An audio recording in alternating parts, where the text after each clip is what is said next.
नमस्कार। अंतरजालक पढ़ुआ ककाक चौकी पर बैस के चौकीबाजी करऽ लेल फेर आबि गेलहुँ हँ। श्रृंखला के आइ तेसर क्रमांक अइ। किछु बेसी दिन भऽ गेल जकाँ लगैत हैत अहाँ सबके। तकर कारण छै जे कतेक लोक तऽ अंदाज कऽ लेने हैब अखनो हमर आवाज नीकसँ साफ नहि भेल अइ। डॉक्टर सबके कहनाम जे एलोपैथिक दवाई खा लिअ, लेकिन हमर पुरान लोकके जे एकटा रहै छै ने जे आयुर्वेदके दवाई खा के यदि ठीक भऽ जाइए तऽ किया अंग्रेजी दवाईके पाछा लागी। तैँ लगभग 1 महीनासँ किछु देरी होबऽके से मुख्य कारण अइ। अब चौकीबाजी छै तऽ छितराले बातचीत होइत, विषयोसँ बेसी। सुकराती आबऽ लागल छै, दीपावली तिहार नेपाली में, तो सब गोटे के बहुत बहुत शुभकामनाएं। स्वस्थ रही, अस्वस्थ रहितों में सबके स्वस्थ रह के कामना करब। पुरान एकटा कहावत से हमरा ठीक से पूरा याद नहीं है, लेकिन की कहे छै, पहिल सुख निरोगी काया, दोसर सुख घर में हो माया, तेसर सुख पतिव्रता नारी, पत्नीव्रता पुरुष बना लिया, पुत्रो वा पुत्री आज्ञाकारी, चौथम सुख के, पांचम सुख स्वदेश के बासा, आ छठम कहल गए छै जे संतोष जैमे होए। तो स्वदेश के बासा ही एकेटा नागरिकता वाला के हिसाब से नहीं कहल गेल छै। एहन स्वदेश के बास होई जेठम संस्कृति मिलत होए, भाषा मिलत होए, हवा के गंध पहचान में आवे, माटि के सुगंध पहचान में आवे, अनचिन्हारो लोक भेटे तो मित्रता पूर्वक बात क सकी। तै किसिम के स्वदेश के भाषा जे होई छै तो वो मन प्रसन्न रहे छै। त पहिल सुख जे अखन त और कोविड काल में निरोगी काया के लेल सबके शुभकामनाएं। मास्क लगाव के, हाथ धोव के या सैनिटाइजर प्रयोग कर के, कायक दूरी कायम राख के, दीपावली में होए, सुकराती में होए, छठ में होए, सब में कायम राख के कोशिश करब सब गोटे तो बहुत नीक रहते। अनुरोध है, पूजा पाठ जरूर करी, उत्सव से हो मनाबी, लेकिन संगे संगे ऐ सब बात पर से हो ध्यान देवे। चर्चा में अखन त अमेरिका के चुनाव से हो छलै। ट्रम्प महोदय कहे छथिन जे हम आसानी से छोड़े वाला नहीं छिए। बिडेन राष्ट्रपति बन के लेल पूरा तैयार। अहाँ सब समाचार देखैत तो सबके बुझले हैत। ओना त तुलसीदास के रामायण में मंथरा के मुँह से कहबे ने छथिन तुलसीदास जी, कोहु नृप हो हमहु का हानि, चेरी छोड़ी न होए रानी। ई दास मनोवृत्ति के परिचायक छै। संसार के घटना में रुचि राखक चाही, कतबो दूर के होई, भले ही दासे होई, लेकिन सबके असर जरूर पड़े छै। बिहार के चुनाव तहिना किछु अनपेक्षित जगह परिणाम जरूर कह सकै छै। बहुतों के आशा छलै जे परिवर्तन हेतै बिहार में, परिवर्तन नहीं भेलै, निरंतरता भेलै। तो ओइसे मधेसी के, मैथिल के खासे लाभ होबो के संभावना नहीं है। परिवर्तन होइते तो किछु एकटा आस जगै छै, तो सेहो नहीं है। तो आप देखियो केना की होई छै, लेकिन किछु न किछु असर तो जरूर पड़त। एही बीच में संघीयता के बारे में गोकुल बास्कोटा जी के एकटा अलन कहब जे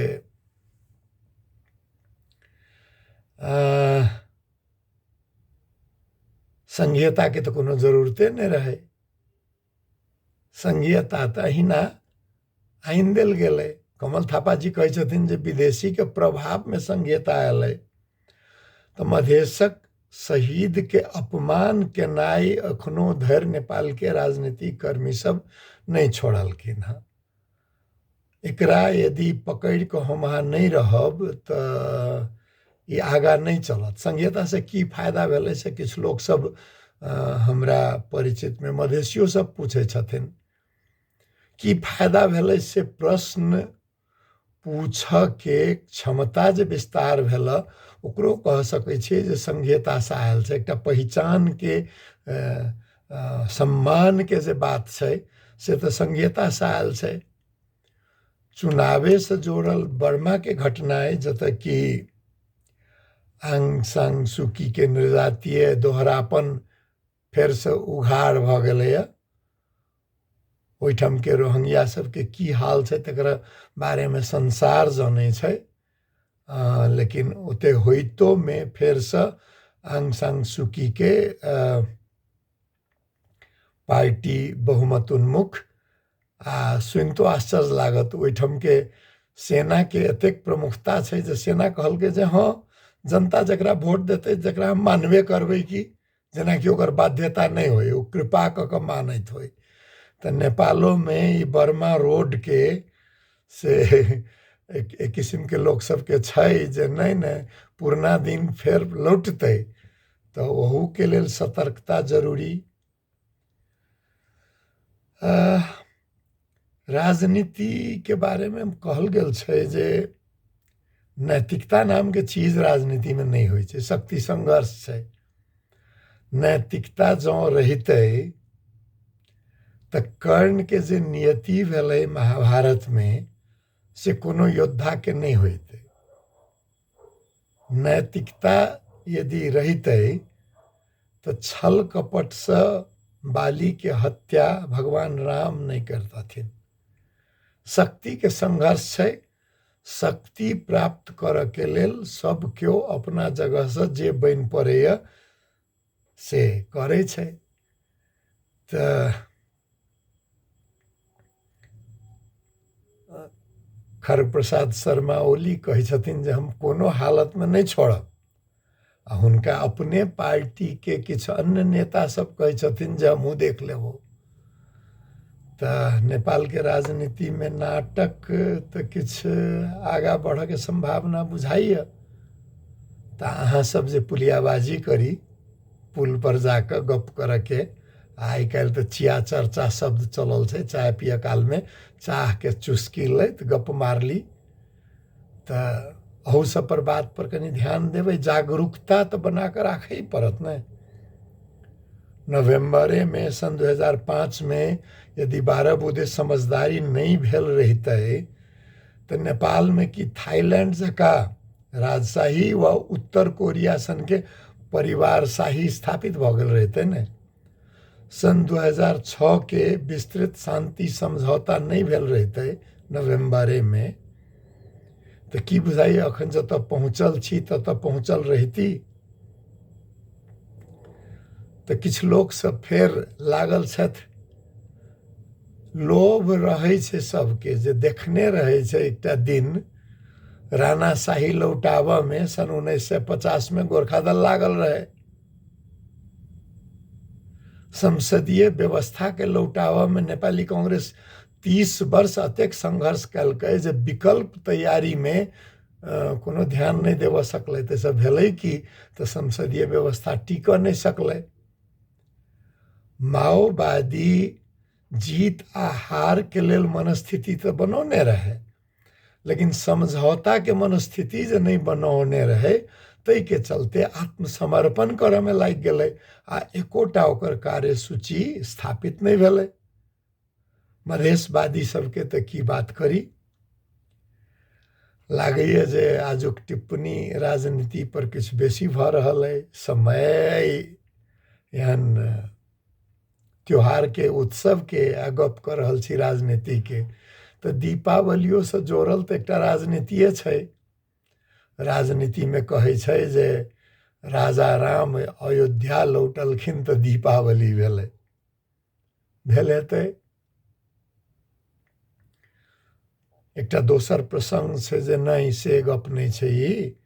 ई तो हार्वेस्ट फेस्टिवल कहै छै जे उपज जे नीकसँ भेल ओकरा मनाबऽके लेल हरेक सभ्यतामे अपन अपन एकटा उत्सव होइ छै। तऽ रबीके उत्सव फगुआ आ खरीफक उत्सव दीपावली। लहलहाइत धान देख कऽ केकरा मन प्रसन्न नहि होइत हेतै। किछु फीडबैक फिरती बात जे अहाँ सब पहिल आ दोसर क्रमांक सुनि कऽ कयलहुँ तहू पर हमरा बुझाइए जे टिप्पणी किछु जरूरी अइ। ईमेलमे एकटा प्रतिक्रिया नहीं कही फिरती बात आयल रहे जे सर बात तऽ गंभीर करैत रहै छियै मुदा हरदम हंसैत किया रहै छियै। बड़ा नीक लागल हमरा ई टिप्पणी। हे यौ यदि सुनि रहल छी पक्के केओ परिचित हैब, ईमेलमे सब केओ के प्रतिक्रिया नहीं आबै छै। जगजीत सिंह के गजल तो सुनना ही है। तुम आज इतना क्यों मुस्कुरा रहे हो, क्या गम है जिसको छुपा रहे हो। समसामयिक नेपाल में गम के बात एतेक बेसी छै, दुखक बात एतेक बेसी छै जे कान के पाछा यदि लागी या गंभीर होबऽ लागी तो अहाँ अपने हंसी के पात्र बन जाब। गंभीरता हंसी के पात्र होबऽ के अवस्था छै। शायद तही लेल हेतै खरप्रसाद शर्मा ओली के अतेक बेसी दुख छनि जे ओ खाली मजाके सुनबैत रहै छथिन। तऽ हंसनाई जे छै से एकटा जीवन जीनाई के तरीका छै। दोसर बात जे चौकीबाजी में गंभीर बात करऽ के लेल तऽ बहुत मंच छै ने। चौकीबाजी छै तऽ अहिना गपशप होय। एहने प्रतिक्रिया में किछु पाठक कहने छथि जे why don't you do some issues in English? Sir, if I try to do it in English, it will become work. अखन हम एकरा काज के रूप में नहीं लऽ रहल छी। पहले ही क्रमांक में हम कहने रही जे अंग्रेजी के लेल, नेपाली के लेल, हिंदी के लेल हमरा बहुत मन छै। मैथिली में अपन मन के बात खुलस्त भऽ कऽ कोनो गंभीरता के बेगर, कोनो पाठ सिखाबऽ के बेगर अहिना जेना गपशप होइ छै। जाड़ महीना में घूर लंग, गर्मी महीना में चौकी पर, पुलिया पर जे गपशप होइ छै अहिना गप करऽ के इच्छा से हम आयल छी। नेपाली में गर्नु पर्यो कहवाला के मतलब मन बहलाउन गफ गर्न आएको हो। त्यो भनेको मातृभाषामा सहज हुन्छ नि त। जे कहे छथि हिंदी में बाजला, जब लगेगा कि चलो कुछ काम किया जाए तो ईश्वर की कृपा, इंशाअल्लाह, गॉड विलिंग, बाकी जुबान में भी गुफ्तगू जरूर होगी। अखन के लेल, अभी के लिए बस मुझे मैथिली में ही बात करने दीजिए। बतबनौना कहे छलै तऽ अहिना बतबनौना काज करऽ दिअ। किछु चर्चा योग्य विषय सब सेहो महत्वपूर्ण सलाह आयल अछि जे नहीं अहू सब पर बात पर किछु चर्चा होए। अनुग्रहित छी, हम टिपलहुँ हँ। समय परिस्थिति देख कऽ जरूर गप करब। आ सबसे बेसी अपन लोक सब, परिवारो सबसँ जे एकटा फिरता बात भेल जे इस शेयर लाइक करे वाला बात किया केलिए।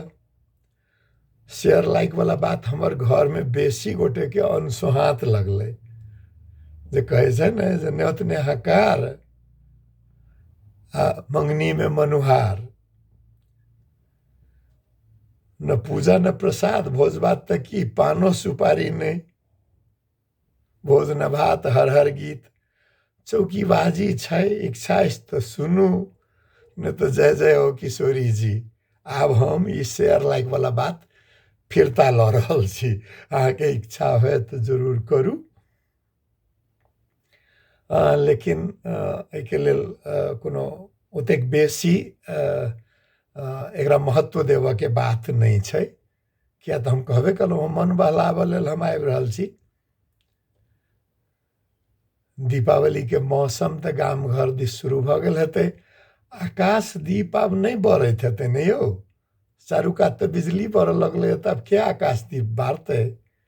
बाँस गारऽ पड़ै छलैया, काग बाँस के बत्ती के चौकोर, कहियो काल तऽ 6टा कोन वाला, कोनो कोनो रचनात्मक लोक तऽ गोलाकार में सेहो दीप राखऽ के घर बनै छलैया, ओकरा रंगीन कागज से संवारल जाइ छलैया, डोरी में पुली जे कहै छै तानऽ वाला तेहन बना कऽ राखल जाइ छलैया, जे साँझ में ओकरा नीचा आनि कऽ ओहिमे दीप राखी आ तब फेर ओकरा ऊपर तानि कऽ राखी। लक्ष्मी जी के बाट देखाबऽ वाला आकाश दीप। आइ काल्हि तऽ चलन नहीं हेतै, आइ काल्हि तऽ रंगी बिरंगी बल्ब बरै छै। लक्ष्मी जी के मूर्ति चीन से बनि कऽ अबै छै, रंगी बिरंगी बल्ब सेहो चीन से बनि कऽ अबै छै। आ कए बेर बिजली गेल तैयो लेकिन बिजलिए लोक बारलक। हमरा याद अइ सर सफाई 2-4 दिन पहिने से शुरू भऽ जाइ छलैया। एहि चौकीबाजी पर याद पड़ल, पहिनहु हम कहने रहूँ हमरा सबके घर जे रहे से ईंटा के खपड़ा के, तहिया आब तऽ गाँव में बहुत बेसी पक्की घर भऽ गेलै, तहिया सुर्खी ईंटा के छत वाला घर बहुत कम रहे, काठ के अथी दऽ कऽ धरनि दऽ कऽ बनायल बहुत कम रहे, शायद 1-2टा से बेसी नहीं रहे। तऽ दीप बारह के लेल ऊंचाई बनवला बाकस पर चौकी, चौकी पर चौकी धऽ कऽ घर से ऊपर तक लऽ जाइ छलियै हमसब। ओहि पर चढ़ि कऽ दीपावली के दिन में बत्ती बारल जाइ छलै। रंग लगबऽ के चलन बाद में एलैया, पहिने गाँव घर में रंग आसानी से जलेश्वर जनकपुर के कोन बात सुरसंडो में नहीं भेटै आइ काल्हि के सन के रंग, सीतामढ़ी से आनऽ वाला किछु आनै छलखिन। तऽ हमसब की करै छलियै, केवाड़ सबके चौकी सबके धो धा कऽ साफ कऽ कऽ सुखल कपड़ा से पोछि कऽ ओहिमे तेल रगड़ै छलियै। आइ काल्हि तऽ तीसी के तेल शुद्ध मानल जाइ छै, बहुत महग भऽ गेलैया, पहिने सस्ता तेल कहै छलै तीसी के तेल। तऽ तीसी के तेल, महुआ के तेल कनि मोट होइ छै, अंडी के तेल, तऽ अंडी के तेल धऽ कऽ, तीसी के तेल धऽ कऽ ओ सब कऽ कऽ सबके चमकायल जाइ छलैया जे काठ में कीड़ा तीड़ा नहीं लगै। केवाड़ में खिड़की में सेहो ओहिना होइ छलैया। आ यदि ओहिमे कनि रंगीन जकाँ बनाबऽ के भेल तऽ तेल सिन्दूर के जे छाप लगै छलै से दीपावली के दिन में लगै छलैया। गम्हरी पाकऽ के समय भऽ गेल रहै छलैया। आइ काल्हि केना छै हम नहीं कहब, गम्हरी के खेतियो होइ छै कि नहीं। तऽ किनको यदि गम्हरी पाकल होइ तऽ लबान में हमरो याद राखब। बहुत दिन भऽ गेल, दशको भऽ गेल, लेकिन उलायल गम्हरी के माटि के चूल्हा पर नया माटि के बर्तन में उलायल गम्हरी के ओखैर में चूड़ा, कुटल चूड़ा के स्वाद आइ काल्हि लगैया जे अनुस्मरण नहीं भऽ कऽ जेना कल्पना होय, ओहुना कहियो होई की। आश्चर्य लगैत रहैया। आई तऽ नियमित रहे, हरेक साल जकाँ होई। आइ काल्हि तऽ पूजा पाठ में सेहो आटा खरीदाई छै, भले ही ओकर शुद्धता केहनो होई। हमर किछु मित्र सब छथि, ओ सब कहैत रहै छथिन जे आटा किया किनै छौ, कतबो ओहि पर शुद्ध गहूम के आटा लिखल होई, चाहे रामदेव जी के मल्टीग्रेन बहुत किस्म के अन्न मिलायल आटा महग बिकाइ छै किछु, ओकरो शुद्धता पर पूरा विश्वास नहीं कऽ सकै छी। गहूम, मकई, बादाम एहि किसिम के 5टा अन्न के अपने घर में कीन क आइन क धो क सुखा क उला क मिल में जौ पिसेबे तो ओकर पौष्टिकता के किछु और बात हेतै। लेकिन ओतेक मेहनत करऽ के फुर्सत ककरा छै। धोअ के सुविधा कतेक छै, सुखावऽ के जगह कतेक छै, उलावऽ के समय ककरा छै। आ एतेक सब कहियो लेली तऽ पिसावऽ के टोल टोल में मिल जे छै से आँखिक आगू में पीसऽ के व्यवस्था तऽ आब नहीं छै। जाँता में पीसऽ के बात तऽ नहीं छै, लऽ जाय पड़त तऽ मिले में। कहै छै जे मिलो में जाँताए के पीसल जका सुविधा देबऽ वाला दर्रल कनी मोट आटा के स्टील मिल सब कहाँ दन होइ छै। लेकिन ओहन मिल को तऽ खोजऽ जेबै। भऽ सकैए जे एकर लोकप्रियता यदि किछु बढ़ै। देखिए लेलहुँ अखनो हमर स्वर सुखि जाइए तऽ गरम पानि के कप लऽ कऽ हम बेर बेर हमरा बैसऽ पड़ैए। तऽ से बात छै, ओतेक व्यवस्था तऽ नहीं छै। तऽ जे उपलब्ध होय ओकरा कतेक तक शुद्धता कायम राख सकै छियै। निरोगी काया वाला बात में सबसे बड़का सुख यदि निरोगी काया छै तो सर सफाई पर पहिल ध्यान, रोग के प्रतिरक्षा शक्ति बढ़ावऽ के लेल पौष्टिक आहार पर ध्यान देनाई, मौसम अनुसार के कपड़ा, फैशन के लेल तो बहुत इच्छा होत से लेनाई। सबके तो आब से संभव नहीं हो सकैए। अखनो गरीबी बहुत छै, नेपाल भर में छै, दक्षिण एशिया में छै, मिथिला क्षेत्र में किछु बेसी छै। कान झाँपऽ के लेल तौनियो से तऽ भऽ जाइ छै ने। पलिया तऽ आब नहीं भेटै छै आइ काल्हि तऽ चादर भेटै छै। पहिने हम सब धिया पुता रहिए तऽ खादी भंडार में पलिया भेटे बड़ा सस्ता, 4-5 टका में। 1.25 रुपया 1.5 रुपया में गमछी। महग जरूर भऽ गेल हेतै लेकिन अखनो अपना के कनी गरम राखला घूर के बात तऽ आब आसान नहीं होत। बिजली के बिल बेसी आबऽ लेल सब गोटे हीटर पर नहीं लाग सकै छी। आगि तापऽ के सुविधा सब ठाम नहीं होत, जारन ओहुना महग छै। आ चिपरी गोइठा तऽ आब इतिहास भऽ गेल, किया तऽ गाय भैंसी एकटा व्यवसाय भऽ गेल छै। आ व्यवसाय करऽ वाला लोग गोबर गैस बनबै छै। घर में हर जोतऽ के लेल बरद राखऽ के आब जरूरत रहि नहीं गेलैए।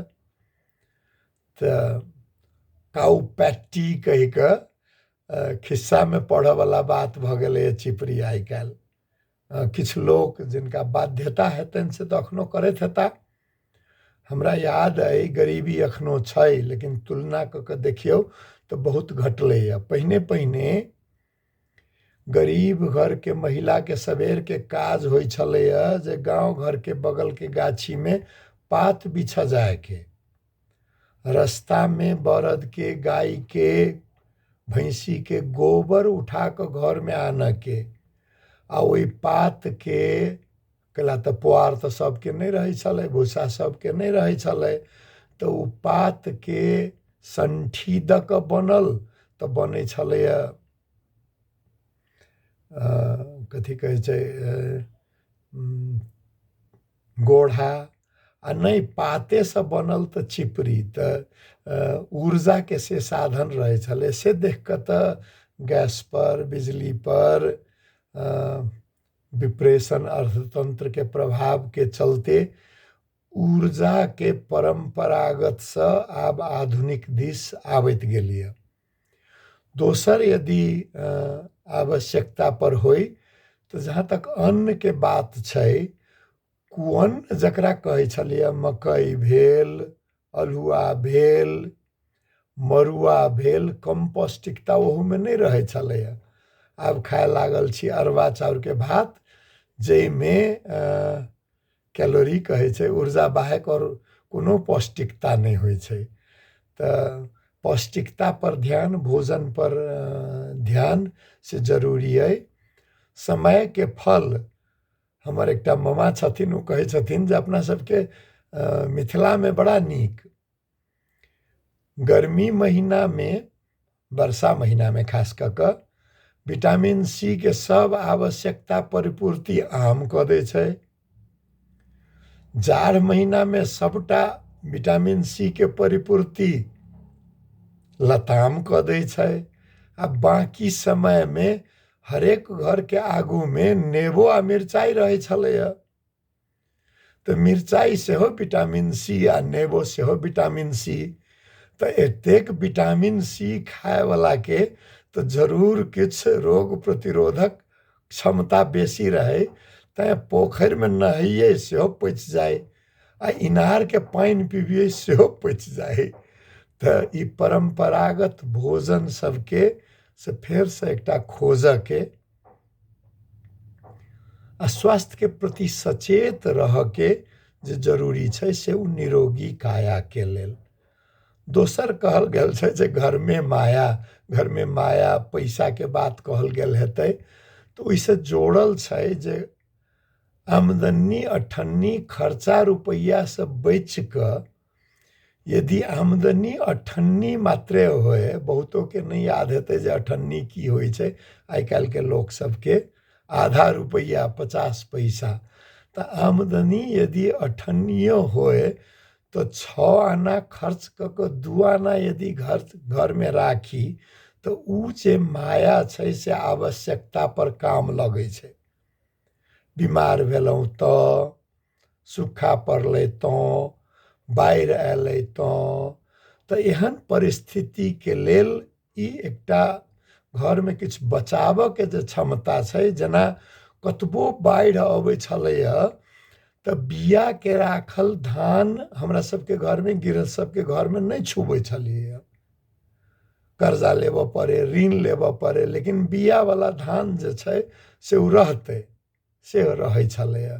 तऽ तहिना ई जोगावऽ के जे होए घर में माया, दोसर सुख के लेल प्रयत्न करी। तेसर सुख जे कहल गेल छै प्रतिव्रता नारी या पत्नीव्रता पुरुष, ओकर अर्थ ई होइ छै जे सामंजस्य बना के राखी, एक दोसर के बूझऽ के प्रयत्न करी, हैकम नहीं देखाबी, एक दोसर से बात करी, हे कहियो का बात करनाई नहीं छोड़ी। तो उ जे रहत तऽ घर में शांति जहन कायम रहत तऽ सुख रहत। चारिम बात, पुत्र वा पुत्री आज्ञाकारी जकरा कहल गेल छै, ओहि हिसाब से कहल गेल नहीं, कहल गेल छै जे अहाँ आज्ञा देबै ओ आज्ञा मानतै। एहि हिसाब से कहल गेल छै जे ओकरा से वार्तालाप नियमित राखी, भागी नहीं, सब कुछ समझावऽ के कोशिश करी। आइ काल्हि के पुत्र आ पुत्री जे छै से हमरा अहाँ से बेसी जानै छै। हाथ के फोन में सौंसे पुस्तकालय छै, सारा संसार छै, बुझै छै उ सब, देखै छै उ सब। तो अपने बात नहीं कहियो, ओकरो सबके बात सुनऽ के आदत जे छै से बना के राखी। तो ई सुख सबके खोजी जे छै से छोट छोट, बड़का सुख जे छै से निरंतर मृग तृष्णा छै, ओकरा पाछा जतेक भगबै ओतेक दूर भागल जाते। तो संतुष्टि के खोजी सुखराती में से रहे। तै के बाद गोवर्धन पूजा कहल गेल छै, उ एकटा घरेलू घरपालुआ नेपाली में शब्द छै, पशु सबके पूजन के बात छै। जे सब भातृद्वितीया मानै छी तऽ भाई बहिन सब में प्रेम बनल रहे, तकर उत्सव छै। धनतेरस छै, स्वास्थ्य के छै, निरोगी काया तऽ सबसे पहिने मनायल जाय छै। त एहि सब पर विचार करैत उत्सव जरूर मनाबी, ध्यान जरूर करी, मगर सब बात पर अतेक बात पर ध्यान करैत से अपने सबके पुनः पुनः बहुत बहुत शुभकामनाएं। फेर भेटब त चौकीबाजी फेर हेतै। पढ़ुआ काका के चौकीबाजी पर शामिल भेलौं, स्वेच्छा से आओ, आ मन के खुलस्त राखि कऽ अहिना हमरा नहियो नीक लागऽ वाला सलाह होय तो जरूर देल करू। जेनाकि बहुत लोग कह रहल छी, हम कृतज्ञ छी। सबके बहुत बहुत शुभकामना। नमस्कार।